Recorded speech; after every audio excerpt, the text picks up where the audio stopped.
निर्भीड अभ्यासू advocate doctor श्रुतीताई Mhatre यांच्या नेतृत्वाखाली रायगड जिल्ह्यातील कामगार क्षेत्रातील स्वर्गीय कामगार नेते श्याम म्हात्रे यांची कोकण श्रमिक संघ युनियन अधिक प्रभावीपणे कार्य करताना दिसत आहे. कामगारांच्या न्याय हक्कासाठी महत्त्वाची भूमिका बजावत 17 ते 18 वर्ष निष्ठेने सेवा बजावणाऱ्या रसायन येथील लोना इंडस्ट्रीज कंपनीमधील कामगारांना आज न्याय देण्यासाठी मैदानात उतरलेली पाहायला मिळाली. 30 मार्च 2026 रोजी कंपनी गेटसमोर आंदोलन करण्याचा इशारा देण्यात आला असता पोलीस प्रशासनाच्या महत्त्वपूर्ण भूमिकेने ठिणगी पडण्याआधीच कंपनी व युनियन यांच्या कायदा सुव्यवस्थेचा प्रश्न निर्माण न व्हावा या अनुषंगाने स्वतः उपविभागीय पोलीस अधिकारी विशाल नेहुल व रासायनिक पोलीस स्टेशन वरिष्ठ पोलीस निरीक्षक अभिजित भुजबळ उपस्थित राहून कामगार नेत्या श्रुती म्हात्रे व कंपनीचे वरिष्ठ अधिकारी संदीप गुप्ते व रमेश भरगे आणि मानव संसाधन विभाग विकास भगत व समीर भालेकर यांच्यात तब्बल 2 ते 3 तास सखोल चर्चा पार पाडण्यात आली.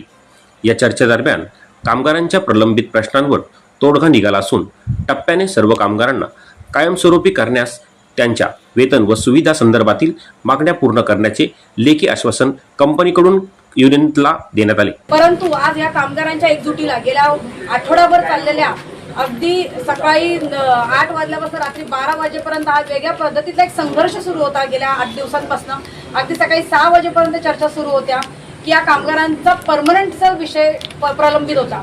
त्यामध्ये प्रशासनाने आम्हाला बऱ्याच पद्धती प्रलोभने देण्याचा प्रयत्न केला, परंतु मला माझ्या कामगारांचा जेवढा अभिमान आहे की कामगारांची एकजूट आज जिंकली.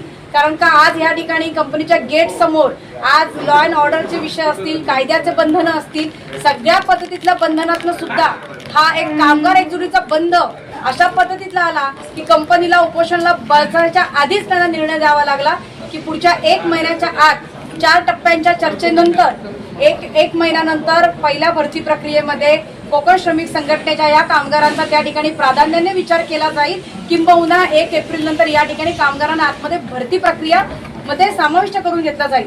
परंतु या प्रशासनाचा आम्हाला अनुभव तसा कडवा आहे. त्यामुळे उपोषण स्थगित करण्याच्या तत्पूर्वी त्यांना पुढच्या 1 महिन्यानंतरच्या आंदोलनाचा देखील आम्ही इशारा त्या ठिकाणी दिलेला आहे की 1 महिन्यानंतर जर का या कामगार भरती प्रक्रियेमध्ये जर त्या ठिकाणी नसतील तर त्या ठिकाणी उग्र स्वरूपाचा आंदोलन छेडल्याशिवाय आम्ही राहणार नाही. परंतु पोलीस प्रशासन डीवायएसपी साहेब या ठिकाणी आले, तसेच भुजबळ साहेबांचं देखील त्या ठिकाणी यशस्वी मध्यस्थी झालेली आहे आणि पोलीस प्रशासनाच्या मध्यस्थीनुसार पुढच्या 4 टप्प्यांची मध्यस्थी करून हा निर्णय लावण्याच्या दृष्टिकोनात सकारात्मक चर्चा झाली.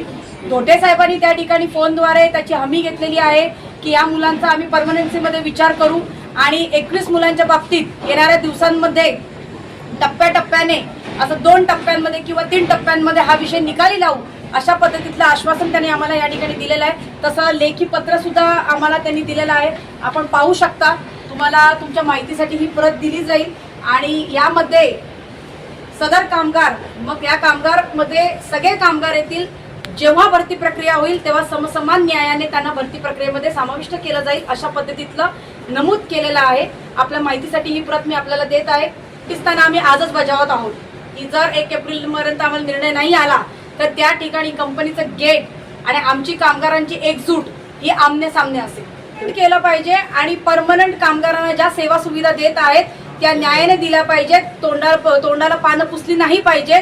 परमनंटचा फक्त बॅच नाही तर त्यांना योग्य त्या प्रक्रियेमधनं परमनंट करावं आणि त्यांना परमनन्सीचा जो त्यांचा क्रायटेरिया आहे त्याच्यानुसार त्यांना जे काही सेवा सुविधा आहेत ती दिली गेली पाहिजे. पोलीस प्रशासनाचं खरंच कौतुक केलं पाहिजे. गेल्या 2 दिवसांपासून संपूर्ण पोलीस प्रशासन या ठिकाणी यशस्वीरित्या प्रयत्न करत आहेत. खरं तर लोना कंपनी ही मालकापर्यंत पोहोचून देत नव्हती, आजही संपूर्णतः पोहोचले नाहीत कारण मालक या ठिकाणी येऊ शकत नाही अशा त्या भूमिकेत होते. परंतु फोनद्वारे आणि व्हिडिओद्वारे पोलिसांशी त्यांनी मध्यस्थी केलेली आहे की ह्या पत्रामध्ये केलेल्या 4 जणांनी केलेल्या सहीचा मी जबाबदारी घेत आहे की हे पत्र अधिकृत आहे.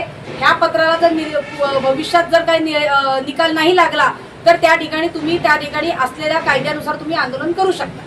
कामगारांच्या मध्ये काही श्रेणी आहेत, त्यांच्यामध्ये QC किंवा लॅब अशा प्रकारचे संभ्रम आहेत. त्या पद्धतीच्या निर्णयांकडे तुम्ही कसं पाहता आणि काय म्हणून त्यांना तुम्ही त्यामध्ये असलेल्या गुप्ते साहेबांनी एक चांगल्या पद्धतीचा निर्णय दिला की कामगार या ठिकाणी एवढ्या वर्षांपासून 15-16 वर्षांपासून आम्हाला सेवा देत आहेत. त्यामुळे त्यांच्या बाबतीत निर्णय घेत असताना आम्हाला क्रायटेरिया बदलावा लागला तरी चालेल, परंतु मालकाशी योग्य ती चर्चा करून त्यांना योग्य त्या पद्धतीमध्ये क्रायटेरियामध्ये बसून त्यांना परमनंट केलं जाईल अशा पद्धतीतली ग्वाही त्यांनी आम्हाला या ठिकाणी दिलेली आहे.